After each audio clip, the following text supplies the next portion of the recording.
The shooting range. In this episode, pages of history, the creation of the Yak-28 bomber, Triathlon, mid-tier piston fighters, and metal beasts, the Chinese tank hunter.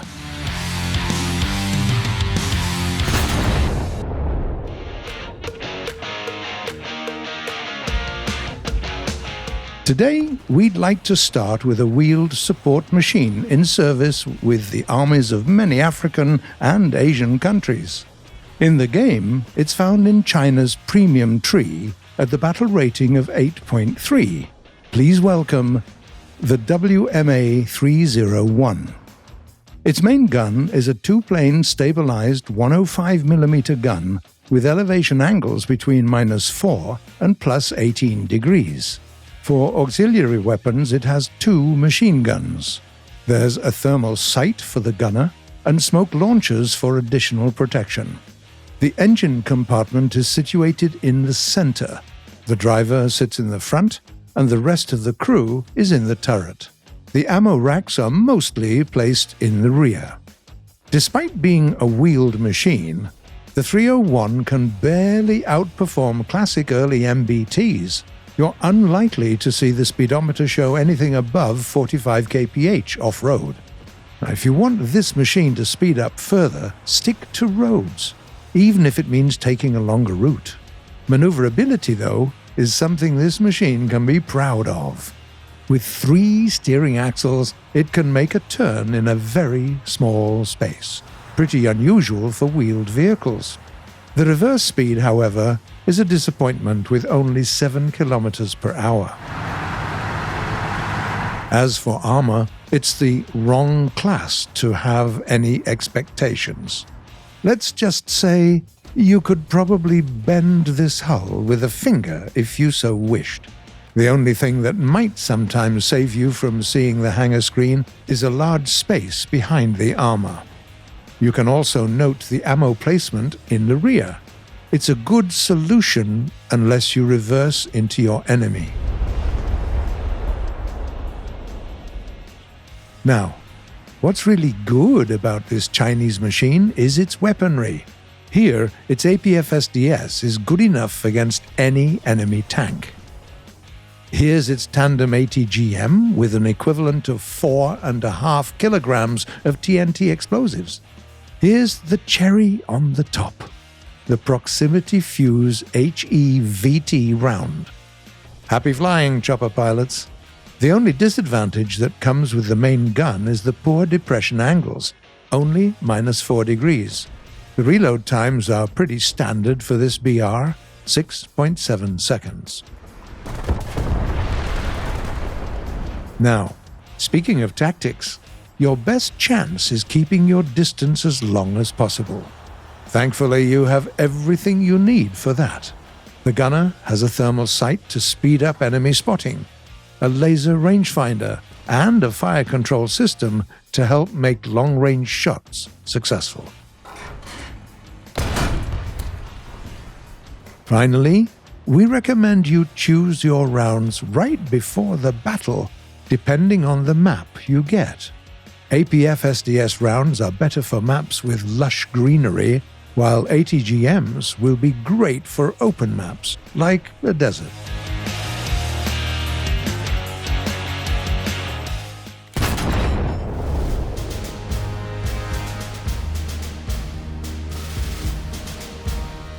(1955).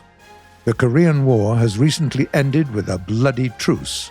The relationship between the Soviet Union and the US is nearing its worst, and France still refuses to switch to American weapons. They build their own tanks and even aircraft. Buying the Thunder Chiefs? No thank you, we've got the Huracan. The Sabre? No, we have the Mystère.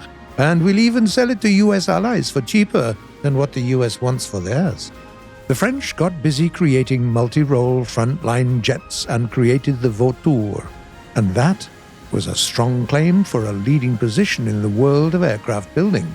And then, all of a sudden, the Soviet military attaché reports that the very Vautours are flying above Moscow as if it were their home base, in no less than the Red Square Parade.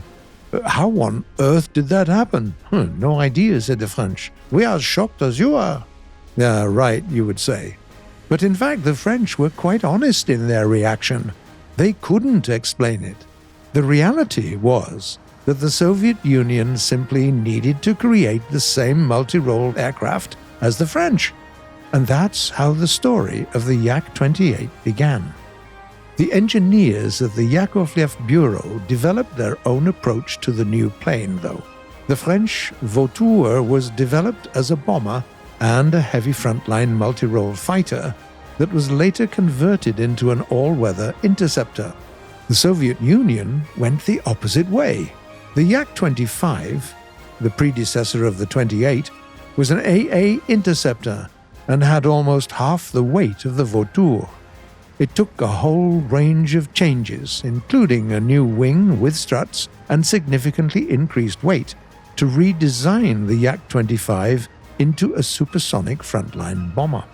Speaking of struts, you might think of high-wing planes or parasol monoplanes like the Catalina, but this is a jet.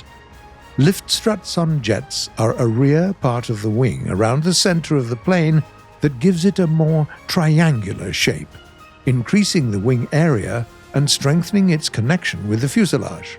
Wait, but why do both the Vautour and the Yak-28 have bicycle landing gear? Well, the answer is simple. At the time, this type was the most advantageous one. Firstly, it allowed a jet to have a long, large bomb bay, suitable for anything up to a nuclear bomb. Secondly, the mass of the chassis and its mechanism was situated along the central axis of the plane, which improved the plane's handling in all situations considering its total weight. Thirdly, bicycle landing gear helped reduce the takeoff and landing roll, which was somewhat special back then and even worked on unprepared airstrips. The latter is a significant advantage for military aircraft, and that's the whole secret. Both the French and the Soviet engineers had an identical task and a similar tech development level, so both teams came up with similar solutions. It did look highly suspicious, of course. Another fact that thickened the plot was that neither the Air Force nor the Air Defense Forces of the Soviet Union ever officially had the Yak-28 in service. Unofficially, though, both the pilots and the maintenance personnel loved this frontline bomber, and it continued serving the nation for so long, it actually outlived it.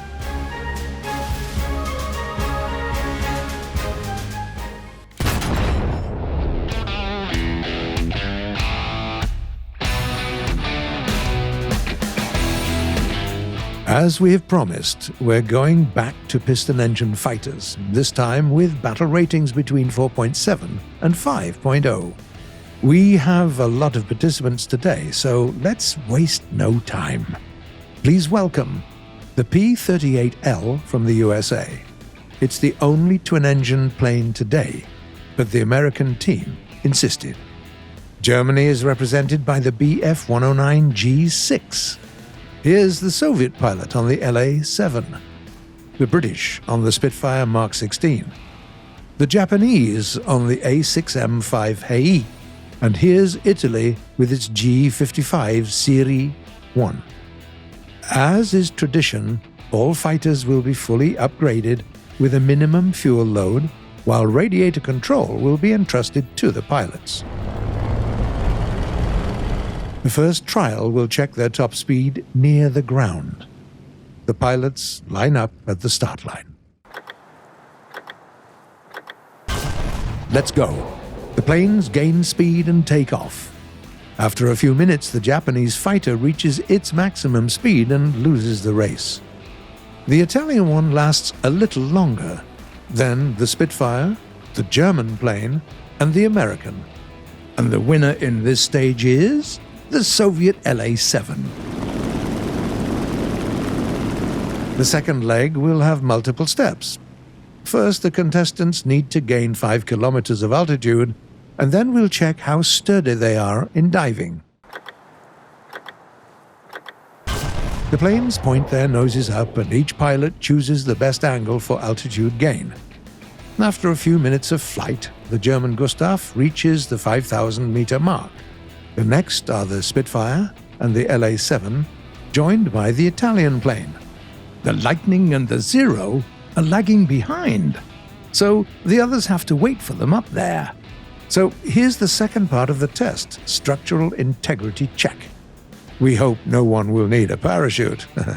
And the fighters drop down. Speeds spike up, and at 720 kph the British pilot has to level their machine. The A6M, the P-38 and the LA-7 lasted a little longer with 740 kph. At 750, the Gustav has to level too, while the G55 manages to reach 800. Actually, we wanted to check the combat performance of the planes next, but the Japanese team insisted on testing maneuverability first.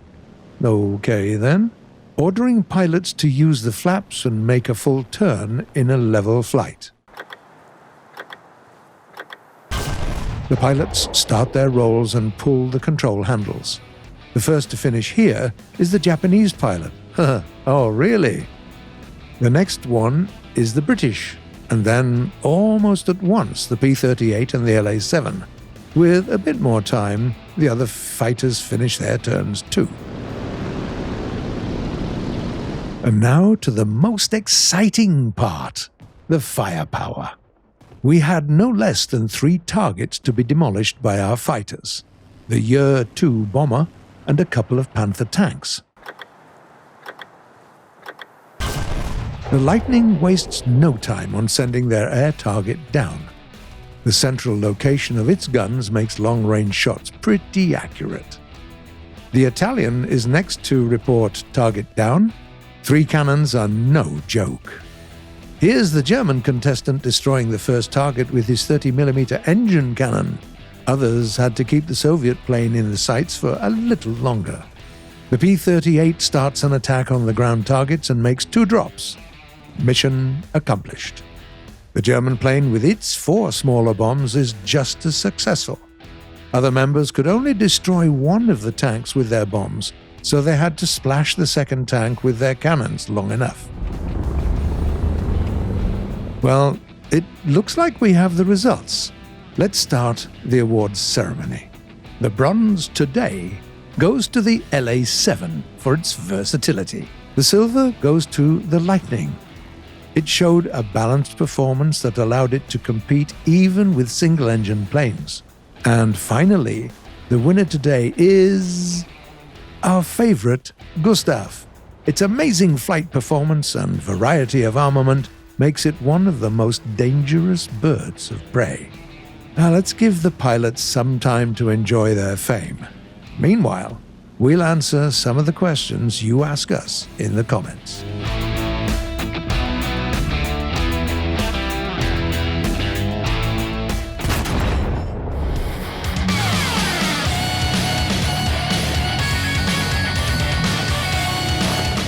The first question was sent by a player called Paul Mk.XVI. Do radiators and mixture control help put out aircraft engine fires? Hello, Paul. Unfortunately, no.